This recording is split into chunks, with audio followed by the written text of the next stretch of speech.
ஆமேன்.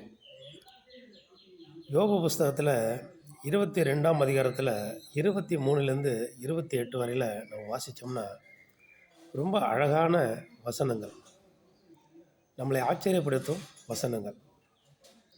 பாருங்கள், நம்ம மனம் திரும்பினால் நமக்கு எவ்வளவு ஆசீர்வாதம் கிடைக்கும் என்று யோபையா எழுதி வச்சுருக்காங்க. பாருங்கள், நீர் சர்வ வல்லவரிடத்தில் மனம் திரும்பினால், நீ சர்வ வல்லவரிடத்தில் மனம் திரும்பினால் திரும்ப கட்டப்படுவீர்.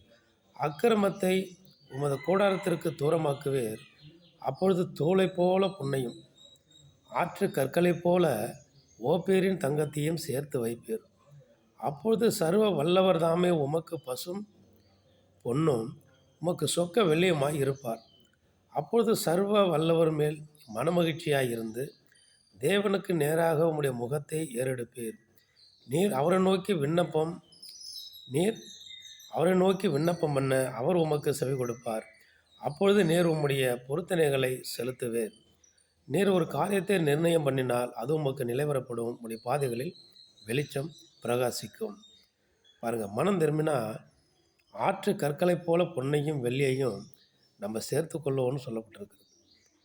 பாருங்கள், நம்ம மனம் திரும்பி குணப்பட்டோம்னா பாருங்கள், நம்ம கூடாரத்துக்கு, நம்ம வீட்டுக்கு பொல்லாப்பு எதுவும் நம்ம செய்யாமல் நம்ம எல்லா பொல்லாப்பையும் விலைக்கு நம்ம இருந்தோம்னா அப்பொழுது பாருங்கள், ஆற்று கற்களை போல ஓப்பிரின் தங்கம், ஆற்றில் கிடக்கிற கற்களை போல ஓப்பிரின் தங்கம் நம்மிடத்திலே சேரும் என்று சொல்லப்பட்டிருக்கிறது. ஓப்பேரின் தங்கத்தையும் சேர்த்து வைப்பீர். இப்படியாக ஆண்டவர் ஒரு ஆசீர்வாதத்தை நமக்கு கொடுக்க வல்லவராக இருக்கிற பொழுது நாம் மனம் திரும்புவோம். முதலில் மனம் திரும்பினால் இவ்வளவு ஆசீர்வாதம் நமக்கு கிடைக்கும் என்று தேவன் சொல்லுகிறார். ஆமேன். அல்லேலூயா.